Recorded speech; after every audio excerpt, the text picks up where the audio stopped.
Alrighty, we're taking a quick Saturday jaunt to the Mall of Georgia, Costco. Go pick up some stuff. They're opening one up in Athens really soon, so they're actually constructing it right now. So it'd be nice not to have to drive all the way to Atlanta to go to Costco. But anyway, we figured while we were driving, we would cover some questions and some concerns from viewers and from Patreon patrons. So we're just going to talk about that.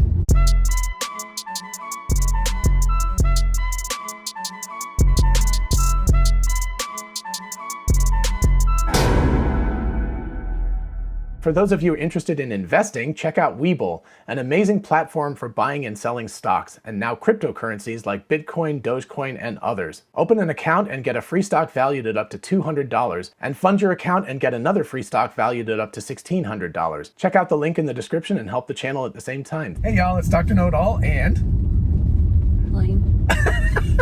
You never say misinformation. I know. It's like you got to do the right name. Anyway, like I said, we're going to answer some questions and talk about some concerns that people have. We actually have full self-driving going on right now, so it's recording just in case anything interesting happens. There's a person with his dog here, so seem to handle that pretty decently well. As always with this software, I am in control of the car. I mean, the car is driving itself, but I am ready to take over at any second. Car coming up here. Let's see, it slowed down and got out of the way. And yeah, okay, it's doing pretty well. All right, so what do we want to start with? Well, I think we should probably start with the fact that I think from that, this is only my third time in the car. With the beta. With the beta testing going. And earlier this week, John, I think he posted a video about it, but it was my first reaction to being in the beta, and I realized that while doing that, well, there was a couple of things I realized. One is that I actually don't know what's going on. John talks about this stuff all the time, and I don't ask questions, so I feel like I knew this much. And I took that first drive, and I just didn't know what was going on. So it's at this stop. Oh, look at it roll this stop. Oh yeah, I mean, it didn't roll the stop. It's not rolling the stop. It's going up to the line where it's supposed to stop. And actually we're going to go to the right, which is going to be fun because the other way is kind of boring. It's on the highway. I guess it routed us through some crazy back roads. So anyway, it'll be really fun to see how the beta handles all of this crazy back road stuff. It is 50 here. It says it's 25, so I'm going to roll the speed limit. Oh, for the over the month. Hold on 1 second. I want to see what it does with this train track. Oh gosh. Okay. It should definitely slow down for that. That was a flag. I had never driven over this train track with the beta before, so I just wanted to make sure. Did you just slow that down? Yes, I did that completely manually. So I disengaged that and I flagged it because I was like, that is not going to go well if we don't slow down. So anyway, okay, sorry about that. So there was a couple of things that that immediately after I took that first drive that I realized. One was that I know just enough, maybe. I thought I knew what was going on with all of that, but it turns out maybe I didn't exactly.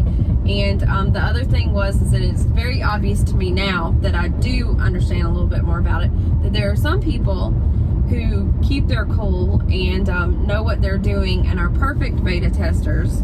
And there are some people in certain situations do not keep their cool and don't like it and are not perfect beta testers. That would be me. Yeah. I think some of it's experience though too. As you know, never beta tested software in a car before. By the way, notice that the car slowed itself down to 38 miles an hour there. I know that there's been complaints about speed things. We're going to cover that in just a minute. But I also have a lot of experience, not with cars, but with a lot of beta software, including stuff that I've written myself and debugging it and everything. So I think I'm just used to things breaking and not working properly and accepting that. I'm used to getting something and it working exactly the way it should. And I think another thing that's interesting, and this is maybe on a more personal note, is that John and I are completely different. Personality-wise? Yes. Yeah. So, and John came from the city, and he's a more aggressive driver, and he, has been in those type of situations before, and I'm not an aggressive driver. My dad was a truck driver, and growing up, it was always keep your cushion and do all these things and be a more, less aggressive driver. So I'm very hesitant. You didn't have to compete with his other drivers nearly as much. I think that's it, yeah. I'm very hesitant when it comes to that. I honestly am very scared of the riding lawnmower because I think it goes too fast, and I get really car sick, so I'm very hyper aware of what's going on in the vehicle at all times. Right. So, by the way, this car has not driven this route ever before, and who knows if any full self-driving beta has. I don't think there's anybody in Athens. So anyway, I think this is completely brand new for this car. So FYI, which is really cool that it's working on this. Did this turn pretty well? Okay, there was a car coming, but yes, it handled that. It stayed in the line. So all right, cool. Yeah. So next question. I think it's worth pointing out that personality differences do matter with all of this. yes, I think that's a very big difference. It was honestly one of the things that almost didn't make this relationship happen. Significant, in terms of driving, significant personality because differences. I did not quite understand the way that John drove, and but I guess I will say this, and that is the important part, is that I completely trust John. So I get in the car with him, and while I'm in the car with him and he's driving, I do not trust him. I do not trust him at all. He doesn't know what the hell he's doing. Later, I realize, and I'm fine, and I'm not freaking out in the moment. It's like, he really got us through that. Like, he actually knew what he was doing. So I do trust him to drive us places, but I usually take a Dramamine and just go to sleep. Like, that's usually my way of dealing with traffic situations, just in general. And then he went and got a car with full self-driving and just, really turned that on its head. So there's that. But, okay. All right. Getting into the questions. So when we did our drive earlier this Cool. It handled the road out, the change. Nice. Okay. So when we did our drive earlier this week, there was a few things that immediately I was just completely shocked with that, and you said some things that made me want to ask more questions about it. And I think it's important that from I hate to say an average person, but an average person's perspective of what's going on versus somebody who is just completely immersed in it all the time, there were some things that I wanted to understand better. And one of those had to do with when you made the comment that the car is driving like people who drive in LA or California versus how people drive in Georgia. And that completely threw me off. So I wanted you to talk more about what that means. It has to do with oh gosh, it's kind of subtle. I don't know exactly. It's like people in California, Central California and Southern California tend to be more chill, and they're also better drivers. I definitely, because I've lived in Georgia and I've lived in Los Angeles and driven in San Francisco. California drivers are better drivers than Georgia drivers. Sorry about that, Georgia drivers. That's just the way it is. But they tend to also be more chill, which is more to the point for what's going on here. Because the important part is that if you don't get over and make lane changes fast enough, let's see how this thing handles this turn. It's a blind turn. There's a person behind me. I do have my student driver sticker, by the way, which you can get at the merch store. So the people are much nicer now. Now that I've got the student driver sticker on the bumper of the car, people are being much more gentle about not getting right on my butt. But anyway, Georgia drivers, very aggressive, very selfish. They will pull out right in front of you, even if you have to slam the brakes on, which means it was remarkable to try to get a 99 around here because, not getting that unsafe follow distance or slamming the brakes on was hard. Technically, what is the difference in that? Because the beta has been testing in California, not in Georgia. So there's been a predominance. Now, obviously, it's spreading out now that they've increased the beta to a larger group of people. But before, it was predominantly on the West Coast. So Bay Area a lot, but also people in Los Angeles too. So West Coast drivers tend to be more chill, tend to be a little bit kinder about letting people in and everything. And so what I've noticed is that the car is making decisions based on what I would have done if I were driving in Los Angeles as opposed to Georgia. And so you can see how those things change. And this is one of the problems with this, by the way, is that it really does not understand speed limits until you get to a sign. And I know that I'm almost positive it's 45 on this stretch of road, but I haven't seen a sign yet. And I wish that Tesla would update it so that if it doesn't see a speed limit sign, it would just use, Google Maps tells you what the speed limit is for these things. So it should just go ahead and use that. Obviously, since Waze always knows.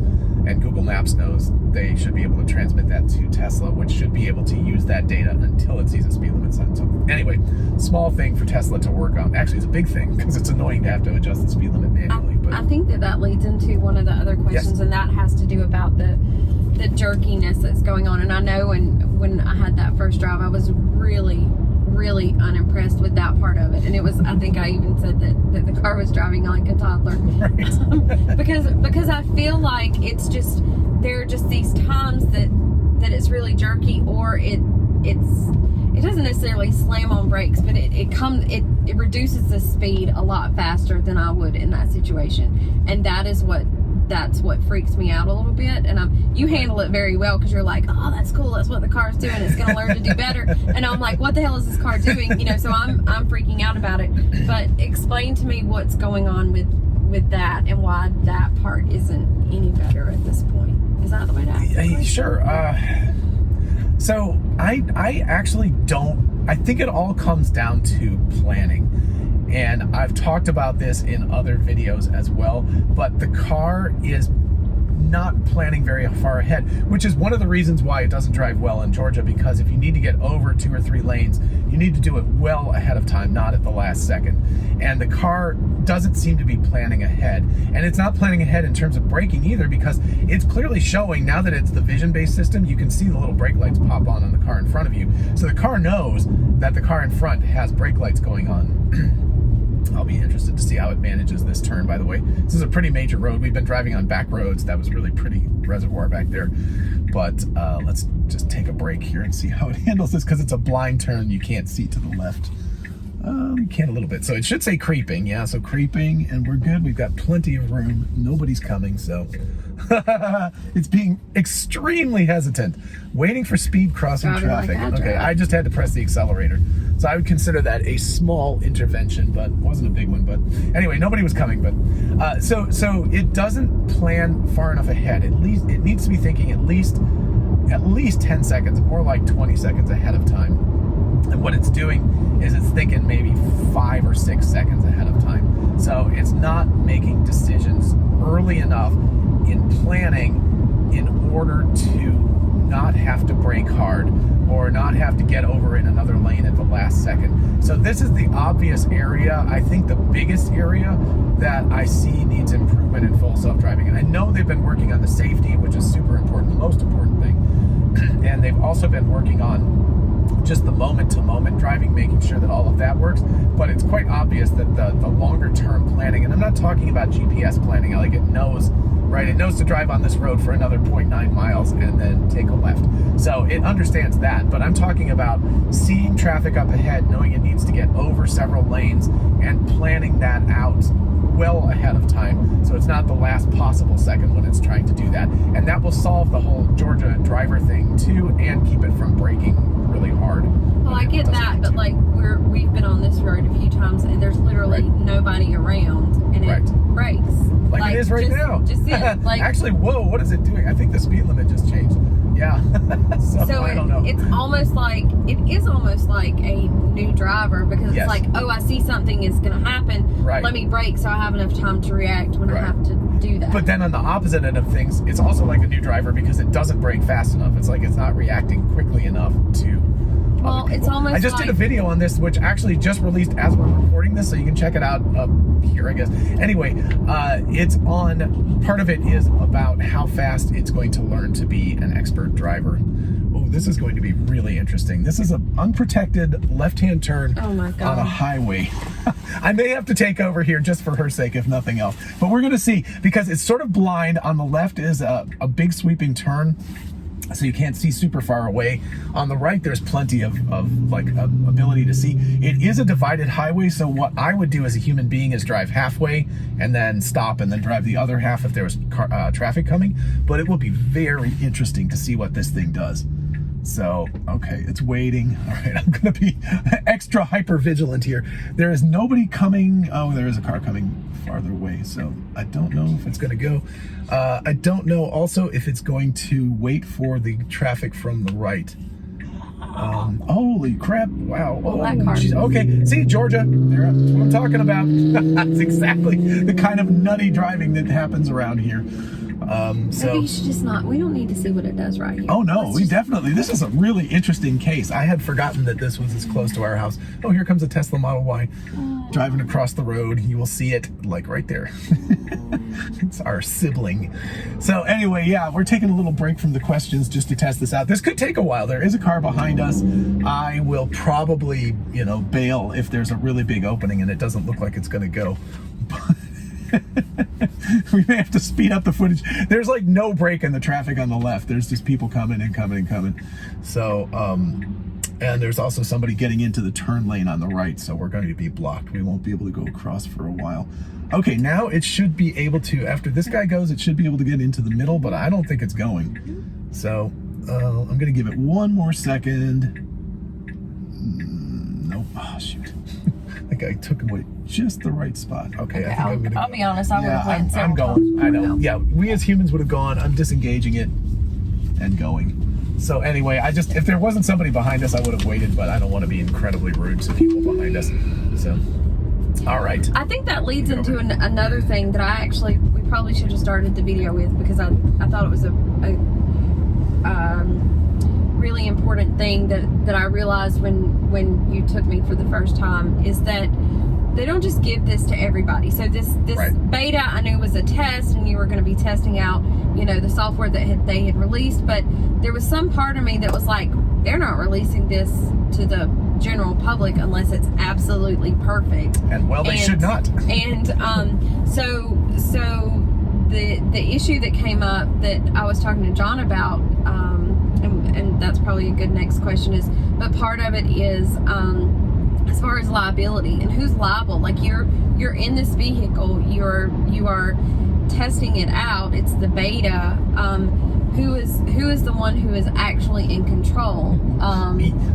And I'm responsible. Like if there's an accident, it's my fault. It doesn't matter what was going on. Yes. And I think a lot of people don't understand that. This is beta software. It specifically says you are responsible. Yes, and everybody doesn't get it. You don't just pay money and get it. You right. did do the testing where they actually, specifically to you, saw how you were driving. And I know I poke fun at your 99 score, and you driving like you don't, not necessarily like you drive all the time. You had to be very hyper vigilant to what you were doing, right. and how you're making your turns to keep that right. to keep that 99 score. So I poke fun, but I am impressed that you were managed to do that. Believe me, in a college town in Georgia, getting a 99 was a pretty amazing achievement. Yes. So I think it is important for people to know that not everybody is just driving this route. If you see a Tesla going down the road, they don't all have this. They're not all using this kind of software, and obviously that's important for people not to think that. Yes, I guess. And I think it's also important to know that like the versions of the full self-driving, like on the highway stack, that's the old version. Everybody has access to that. Like if you have the full self-driving, but you're still responsible for it. And I love that. I didn't love it at first. It took me a long time to trust it. I think you're going to learn to love this too. I think I'll eventually get here on this one. But the full self-driving on the highway, I was very nervous about in the beginning, and that's gotten a lot better. But the other thing that we were talking about after, when I showed a lot of concern to what was, I felt like my husband was doing this thing that I didn't quite understand what he was doing, and then when I got in the car with him, it was that he's having to be even more alert while driving now with this. Like he's having to not baby it, but he's having to really be more vigilant in his driving than he would if he weren't using this software. Without a doubt.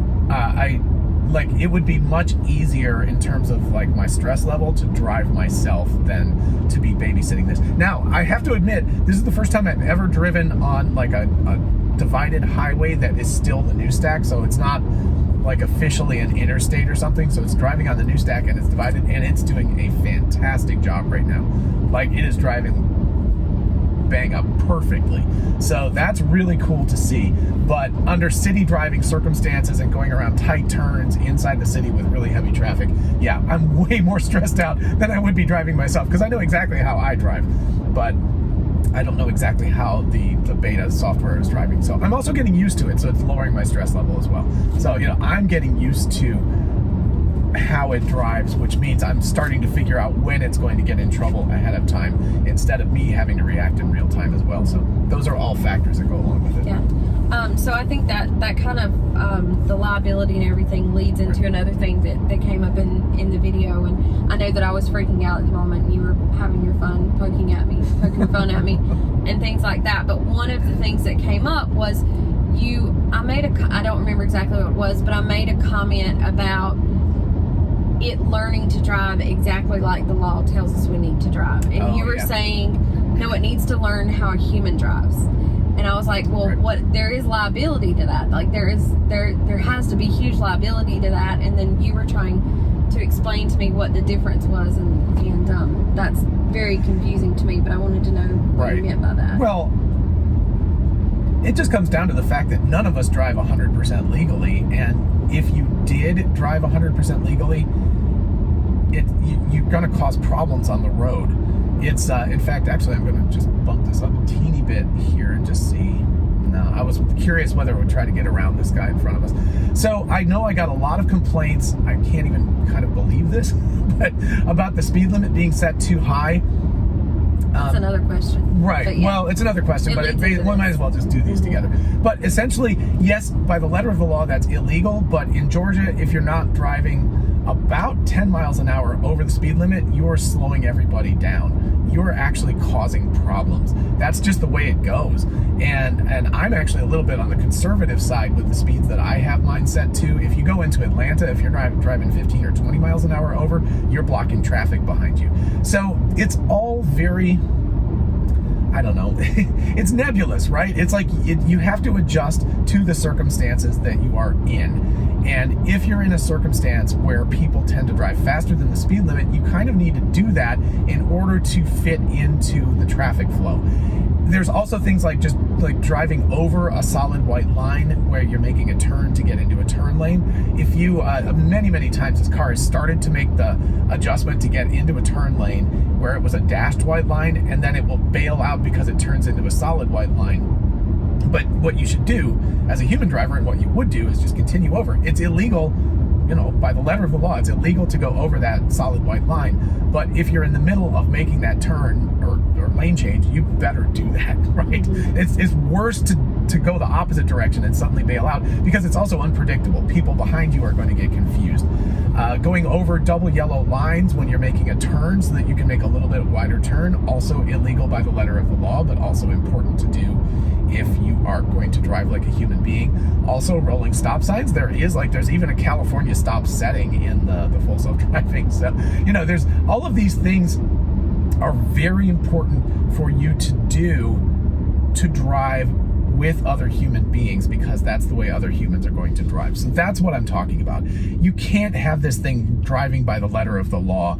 It has to have learned. And the cool thing about neural networks is, from all of us driving, and yes, my driving will now become part of that as I drive myself and it picks it up, is that it learns from all of us how human beings drive. And it's trying to aggregate that. Now, of course, they do have rules where it's like, don't go, 50 miles an hour over the speed limit or something. But I guess it also treats you like an adult. If you want to do that, it will let you do that. But that's your problem. Yeah, and that was something that was what came up was that we were in.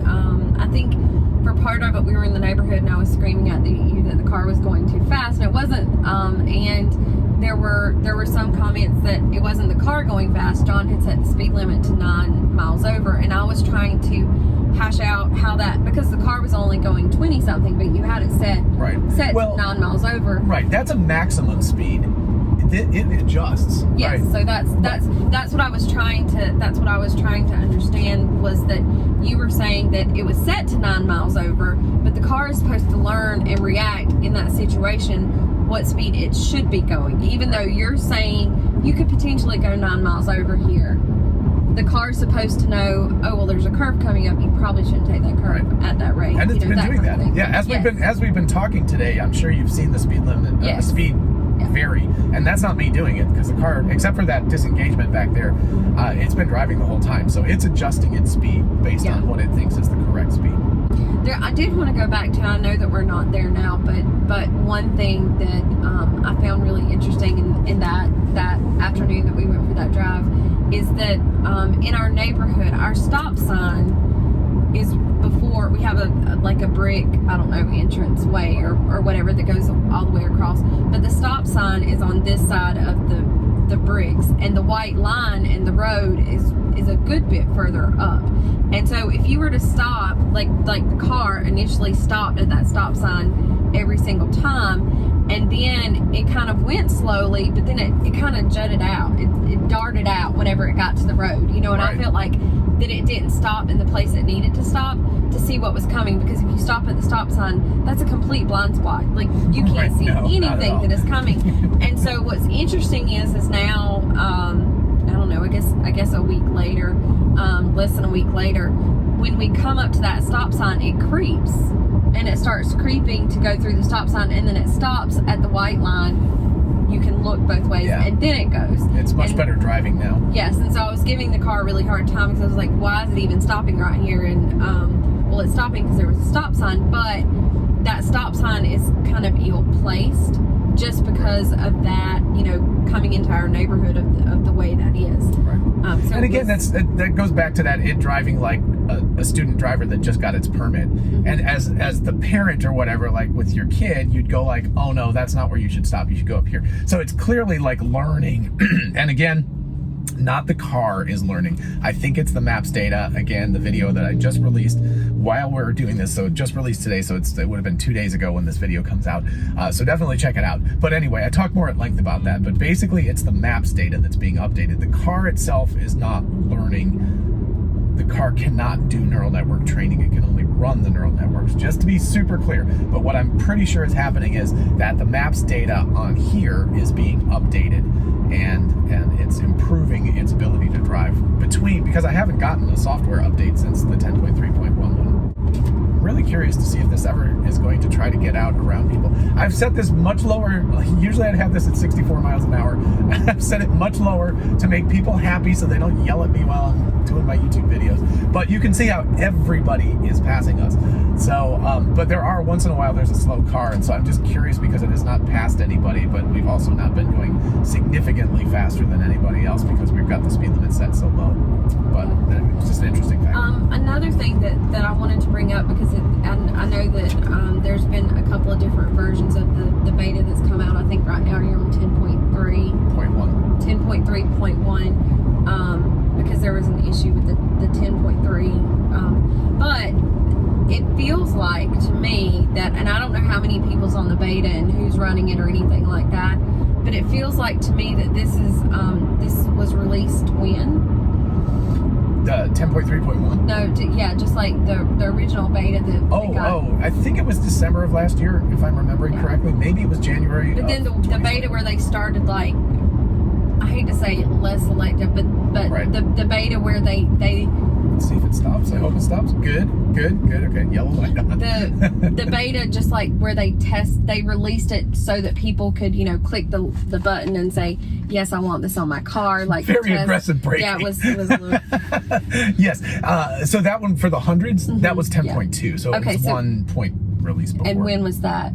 That was, oh gosh, I've lost track of time. It was either recently, 3 weeks ago or 4 weeks ago. Okay, yeah, so I think what I'm trying to get to, very slowly, because I'm not sure exactly how to say this, is that it seems like it's continuously improving and very fast. Yes. So, yes. You know, because the first one was done back in December, and then now they've released it to more people. They're obviously getting a lot more data now from this, and there's already updates being made. Right. Like it's already getting better. The thing that I can't wait for is for 10.4 and 10.5 to roll out, because then it's going to be taking account of more and more of us other drivers who aren't on the West Coast, and I'll be fascinated to see if it, like, I'm really hoping that I see distinct improvement for right here, like where we live, you know, because it should be doing that, because it should be taking account of that specific data going forward. So yeah, so I'm very excited about that, but obviously it's just given time. But yes, think about this. It's been well less than a year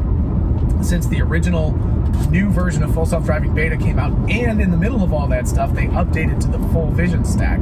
So that was a huge change from the other original version, and it took some steps backwards to go to full vision. So this car right now is not using radar. It's not figuring out how far away those cars ahead of me are using radar. It's doing it entirely using vision, which is super cool. So, you know, there were some steps backwards in terms of that, and now it's moving forwards again. So I was predicting about 12 to 18 months it would be better than me as a driver. I think that's about 12 to 18 months. Yeah. Better than you. Yeah. Not that it will be legally allowed to drive, but that it will be better than me as a person. That's my prediction right now. You don't buy that, do you? I mean, okay, so, you know, I'm a huge skeptic and I have trust issues. So, Right. like, you're here and I'm way over here. But I honestly feel already from what I've seen and what, you know, now that I'm actually paying attention to what you're doing and things like that, Right. that it may not even be that long. Interesting. Yeah, I don't know. I was saying, like, when I get 10.4 and 10.5 and 11 or however the things come out, like after another 2 or 3 updates, I think we'll probably have a much more solid sense of it. I don't know. That was my best guess. I'm just guessing at this point. It's an educated guess, but because they're going to be rolling out soon the people who had like a 98 Right. score. And is there a score at which they say no, you can't have the beta?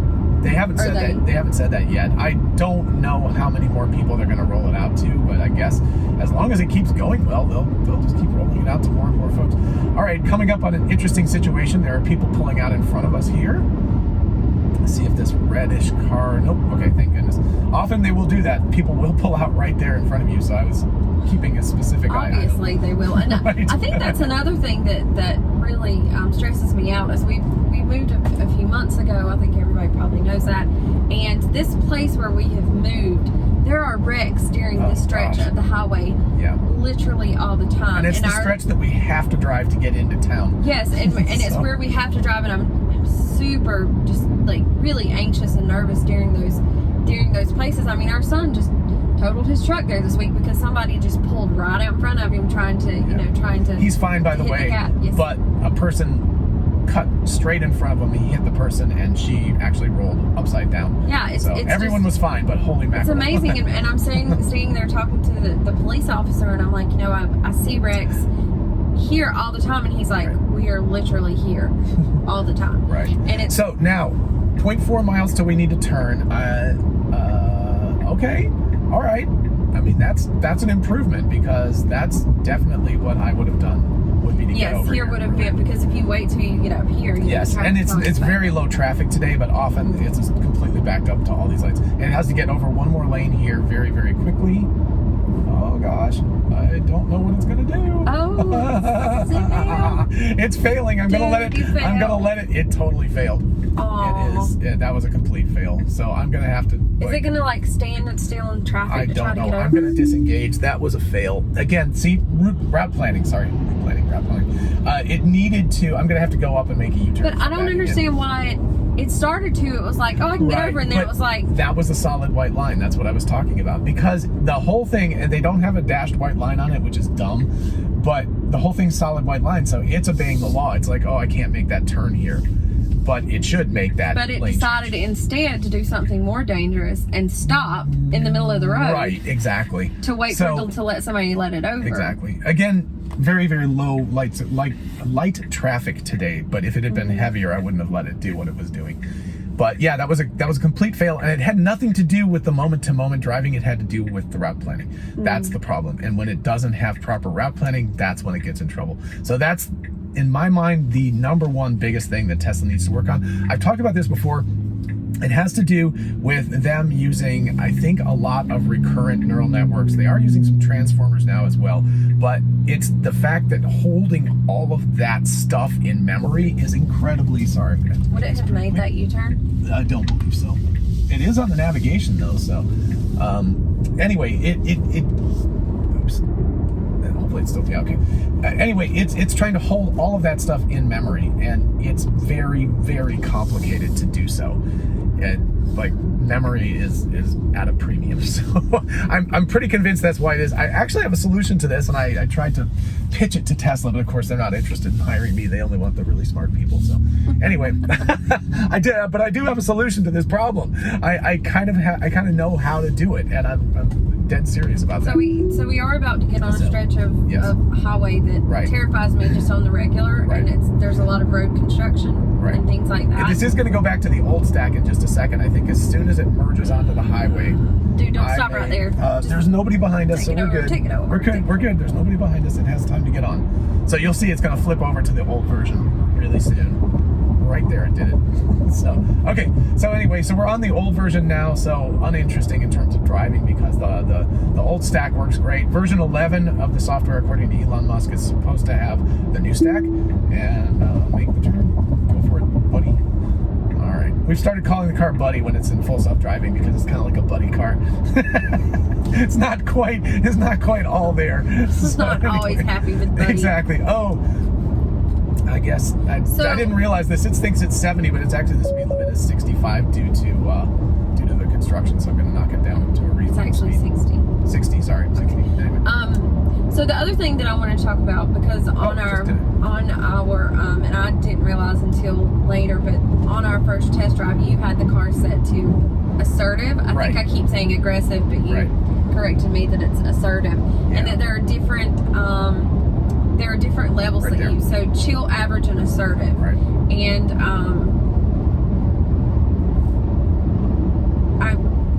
I would really like to see what it's like to do in those other. I mean, have you tested it in those others to see how it is? Or are you just like, no, I want it to be assertive all the time? I've just put it in assertive. I wanted to. Well, I mean, it's not making aggressive enough changes as it is, right? Okay. So I'm like, why would I want to turn it down? So what does that mean during just like what does it mean assertive in what sense and in what places? Like when it's changing lanes, or when it's braking, or when it's. I think just being assertive about getting over and getting into lanes and doing the things it needs to do to drive in more assertive traffic, right? If you've got people who are not going to let you in, you've got to be assertive and kind of shove your way in there. But again, it's kind of nice that they have that setting. I think that's brand new with 10.3, that they have those modes. But if you're not somebody who's comfortable, like if you want to try it out, you can put it on chill mode and just see what it does.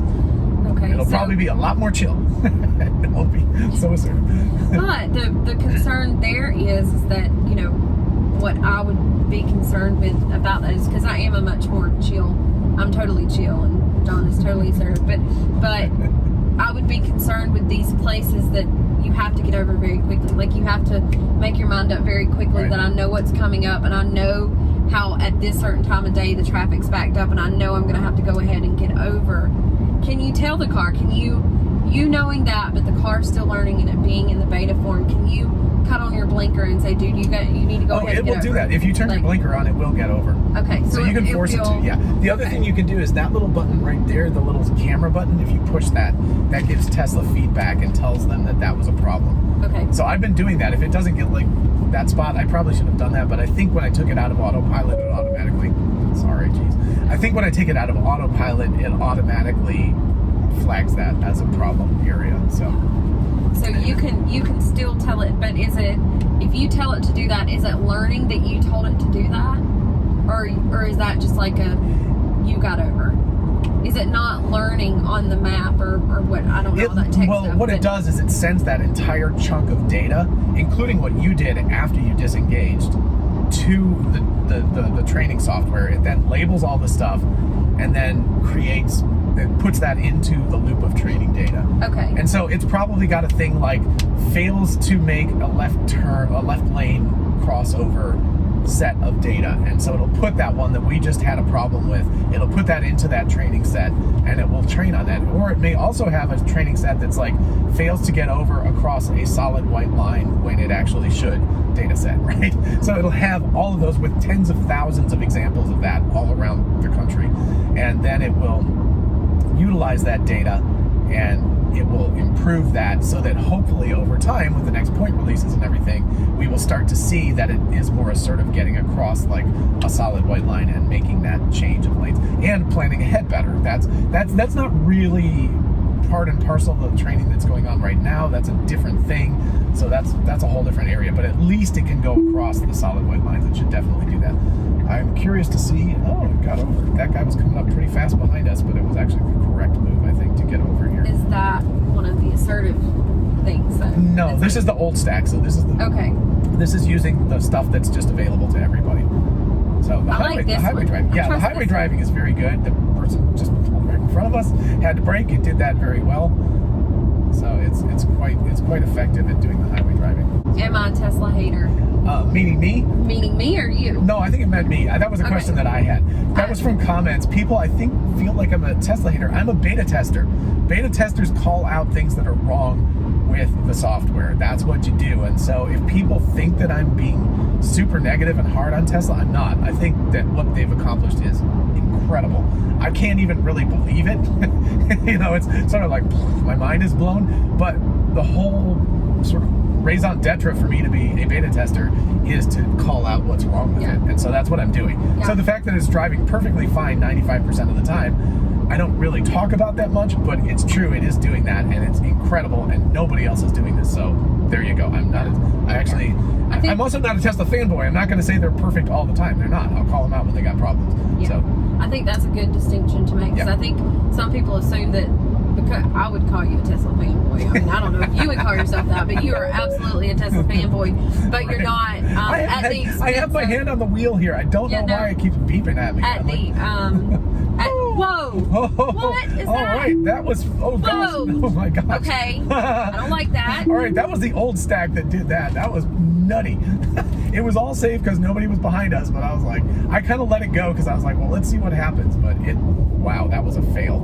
Actually, that's interesting. Even though that's on the old stack, I'm going to flag that because it was weird lines. Yeah, it was weird lines, but it should have just stayed where it was. There's no question. It is easy to determine to keep going straight. So anyway, now we're. That was terrible. It's a good thing there was nobody around, otherwise I would have immediately disengaged. But I was curious to see what it would do since there were no people around. Anyways, so I would 100% call you a fanboy. I know that maybe you don't feel like you are, but I think that he is. You're not going to fanboy so hard that you're not going to admit when you see an issue. Yes. Yes. Yeah. I do tend to get enthusiastic about my technology. For a long time, I was a huge Apple fan, too. I still think they make great products, but I just feel like they're not quite as... I don't know, the M1 chip has changed my mind. I did a video on that, by the way. What are we even talking about? The M1 chip in the Apple, portable computers. It's fascinating. Anyway. One thing at a time. All right, sorry. Anyway, I get enthusiastic about my technology. That's the point I was trying to make. That is so true. It's very true. The other thing, something that kept coming up, is, and I think what I wrote down was just why so negative, but I think that has to do with some of the comments, and I think basically I answered that already by saying I'm not being negative. It's constructive criticism. Yeah. I'm trying to say hey, fix this stuff. It would be good to fix this. I'm not just being negative for negative. Well, I think and it seemed to me that some people were concerned about you showing that it's doing something, and that's not going to help the cause. That's going to make it to where there's more negativity towards them not doing that. But honestly, I feel like constructive criticism is the opposite of that, because if I just glossed over it and didn't show the places where it was doing poorly, then you could definitely say, hey, you're just like a fanboy, you're trying to prove that they're just the best thing since sliced bread. And I'm not. I'm more or less actually pulling out mostly the problem areas.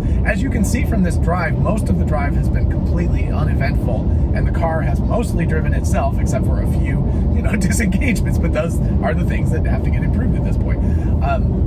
So yeah, I think it's the opposite of that. I think it would be incredibly disingenuous not to say that there are problems with software that has problems.